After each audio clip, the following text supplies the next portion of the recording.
ఇంకెంతసేపే? నాకు ఆకలి అవుతుంది, 2 గంటలు అవుతుంది. నువ్వు చేసే ఒక్క ఐటెంకి నేను ఎంతసేపు ఆగాల? జల్దీరా. సారీ అమ్మగారు, కూరగాయలు లేట్ వచ్చింది ఈరోజు.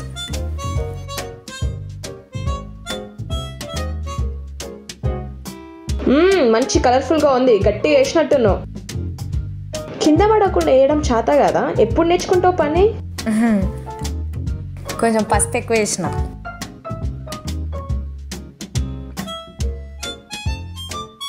ఇదేంటి ఇట్లుంది?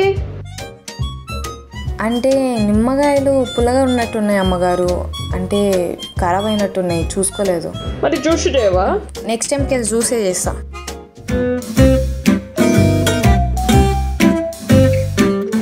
అవును, నేను చెప్పపెట్టకుండా ఎందుకు రాలే? నాకు మస్తు పని పడ్డది. వద్దామనే అనుకున్నా మేడం, కానీ మా ఆయన మస్తు తాగి నన్ను కొట్టించడం వల్ల కొట్టి దావకానికి కూడా పైసలు లేవు మేడం.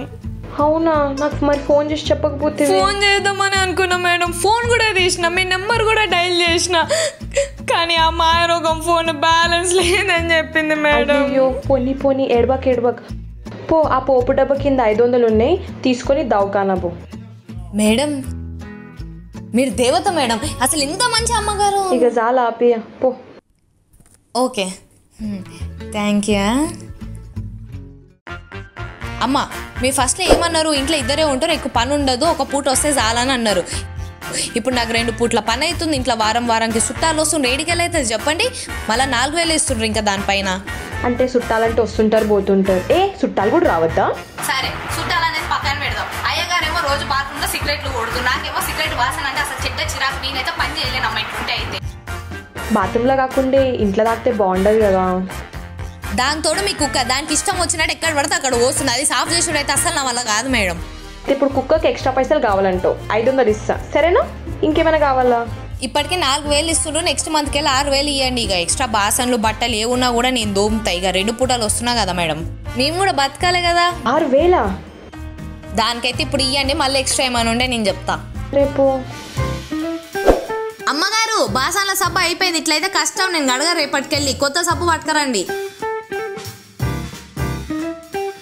అమ్మగారు వారంకి వెళ్ళి చెప్తున్నాను కొత్త చాకు కావాలని చెప్పి, దీంతో కూరగాయలు కోసడం మస్తు కష్టం అవుతుంది.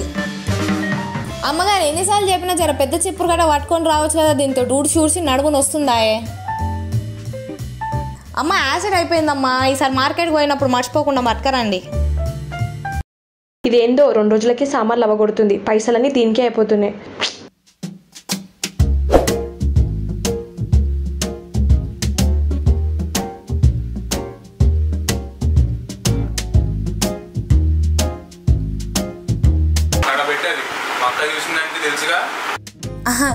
సారీ సార్, పడిపోతుంటే మీద పెడదామని చెప్పి. అయ్యో దేవుడా దొరికిపోయానే. ఓకే సార్, దరిద్రం ఇప్పుడు పని పడలేదు.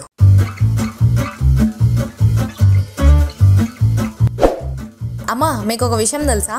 ఏంటే చెప్పు.